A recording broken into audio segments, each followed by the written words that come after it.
पूनम मेरी बेटी छोटी के साथ बड़ी हुई। बचपन से ही दोनों बहनों में सगी बहनों सा स्नेह था।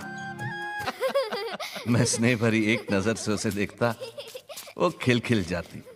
मैं उसे कविताएं सुनाता, वो मेरे साथ गाती। आज मेरी दोनों बेटियां बड़ी हो गई हैं और अब पूनम के विवाह के बारे में सोचने का समय आ गया।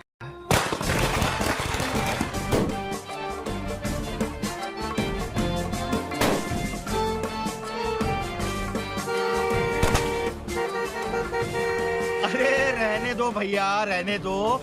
ये है वर्ल्ड की सबसे तंग गली।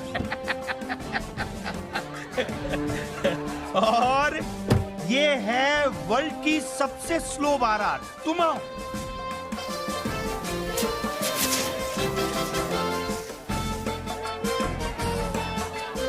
ले, वर्ल्ड का सबसे फुस रॉकेट।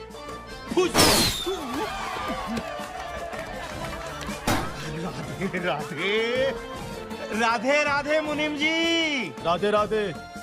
अरे भगत जी, आप कितने वर्षों के बाद दर्शन हुए आपके। कृष्णकांत जी हैं घर पे? हैं, बिल्कुल हैं, आइए। मधुपुर तो वैसा का वैसा ही रहा जैसा हम छोड़ कर गए थे। वही छोटी छोटी गलियां, गलियों से गुजरती ये बारातें और छुट्टे रॉकेटों का डर। मेहरबानी आपकी। छोटे बाबू। क्या है मुनीम जी? भगत जी बता रहे हैं। भगत जी? अरे भगत जी, आपने क्यों तकलीफ की आने की? एक फोन कर दिया होता, मैं ही पहुंच जाता दिल्ली। क्यों भाई?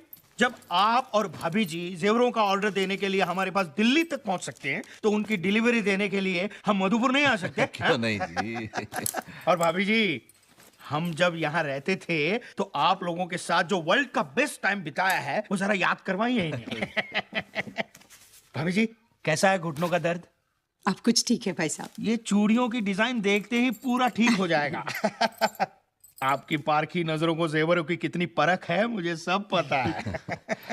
अभी से एक एक करके जेवर बनवाना शुरू करेंगे, तब एक दिन जाकर बेटियों के विवाह की तैयारियां पूरी होंगी। भगत जी, अरे वाह।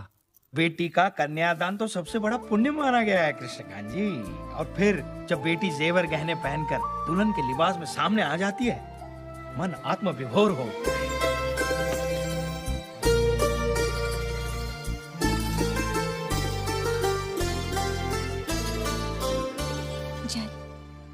जीती रहो। कृष्णकांत जी, जी, ये पूनम है ना आपकी बेटी? अरे वाह, आपने खूब पहचाना। आपने तो इतना सा देखा होगा इसे। बस पहचान लिया। इस साल बीकॉम कर लेगी। मेरा अकाउंट्स का सारा काम यही संभालती है। वो सब ठीक है, मेरी जेवर बनाने की मेहनत पर तो पानी फिर गया।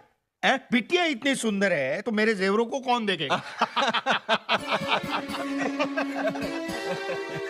छोटी, छोटी। चाची जी, मैं बुला के लाती हूँ। जी